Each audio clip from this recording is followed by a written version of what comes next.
នាព្រឹកថ្ងៃទី28 ខែឧសភាឆ្នាំ2026នៅទីស្តីការក្រសួងមហាផ្ទៃរដ្ឋបាលមូលដ្ឋានក្រសួងមហាផ្ទៃ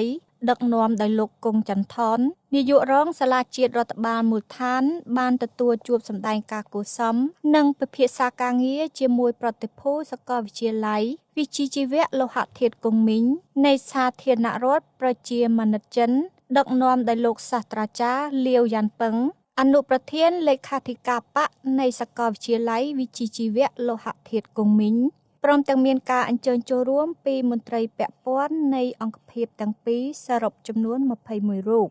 នៅក្នុងជំនួបនេះដែរសាលាជាតិរដ្ឋបាលមូលដ្ឋាននិងសាកលវិទ្យាល័យវិជ្ជាជីវៈលោហៈធាតុគង់មីងបានសិក្សាស្វែងយល់ពីគ្នាទៅវិញទៅមកអំពីរចនាសម្ព័ន្ធបេសកកម្មនិងតួនាទីភារកិច្ចរបស់អង្គភាពនីមួយៗព្រមទាំងពិភាក្សាផ្លាស់ប្ដូរយោបល់ក៏ដូចជាពិនិត្យលទ្ធភាពកិច្ចសហប្រតិបត្តិការជាពិសេសក្នុងក្របខ័ណ្ឌនៃការបណ្ដុះបណ្ដាលអភិវឌ្ឍសមត្ថភាពមន្ត្រីនិងការសិក្សាស្រាវជ្រាវរួមមានទន្ទឹមនឹងនេះភាគីទាំងពីរបានឯកភាពគ្នាលើគំនិតផ្ដួចផ្ដើមកិច្ចសហប្រតិបត្តិការមួយចំនួនដែលបានចាត់តាំងមន្ត្រីបង្គោលដើម្បីបន្តជជែកពិភាក្សាលម្អិតជាបន្តបន្ទាប់ទៀត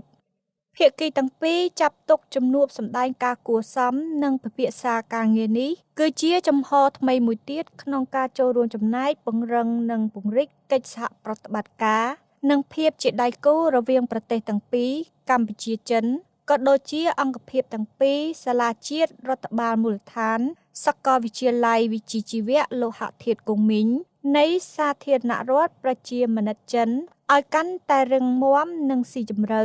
សម្ដៅសម្រេចបានលទ្ធផលថ្មីជាបន្ថែមទៀតសម្រាប់ជាតិនិងប្រជាជនទាំងពីរផងដែរ